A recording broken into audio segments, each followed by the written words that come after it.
Well, what has happened to the country of Venezuela in recent days, or really weeks, months, and years, is almost beyond comprehension.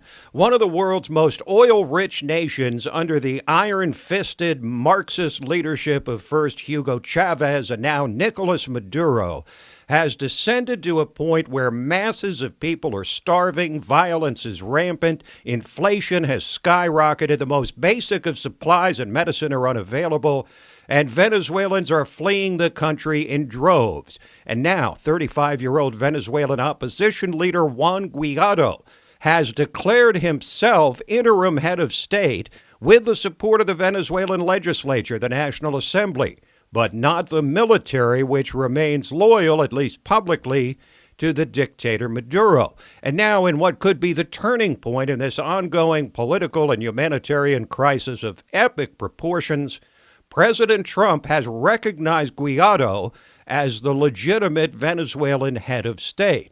Here to help us understand all this and what effect it might have on the United States is Juan Carlos Hidalgo, policy analyst on all things Latin America at Cato Institute. Mr. Hidalgo, many thanks for joining us. Thank you for having me.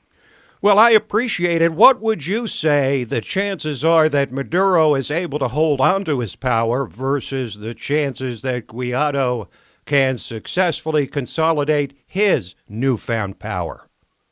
Well, in the last 6 years, nobody has won a bet predicting the downfall of Nicolas Maduro. He has outlived many predictions, previous predictions, where people said that this time it was it.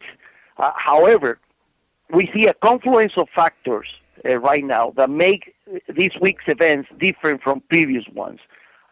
We see a united front from the opposition. The opposition in Venezuela is not a monolithic group. It has different leaderships that fight among themselves with different agendas. Some of them have been more blunt in their resistance to Maduro.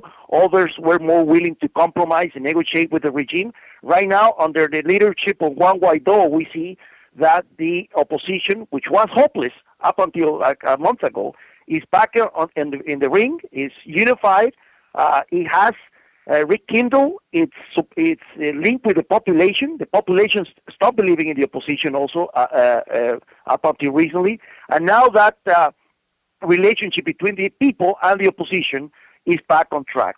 So I think that that's one of the factors that gives us hope that Venezuela might change in the near future. The other one is the international community. We see a strong backing, not only from the United States. Of course, the United States is the big player in the ring, but we also see Canada. We also see most of Latin American countries, including Venezuela's neighbors, Brazil and Colombia. We see the European Union. We see Japan.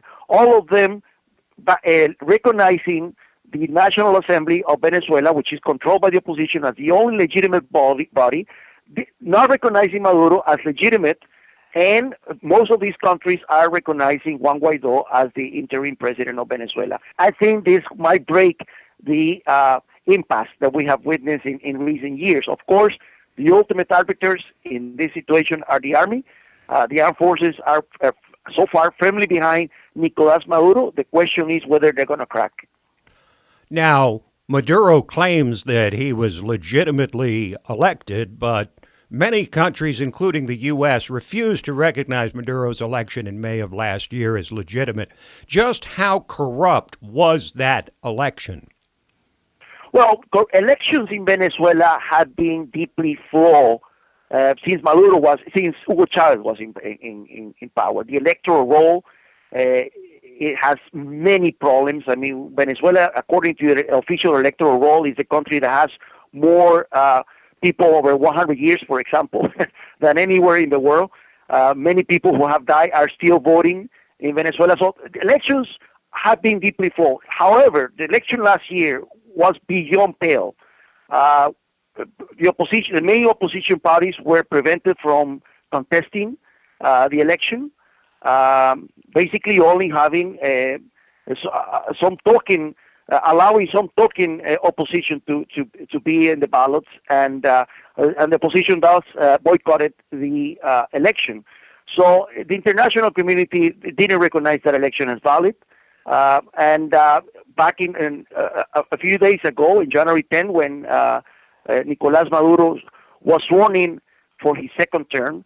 That was what triggered this chain of events. The United States, Canada, most of the Western countries said that they wouldn't recognize Maduro as legitimate president because of that sham election, and that the opposition-controlled National Assembly was going to be the only legitimate political body of the Venezuelan government. Venezuela is one of the countries from which the U.S. imports the most oil.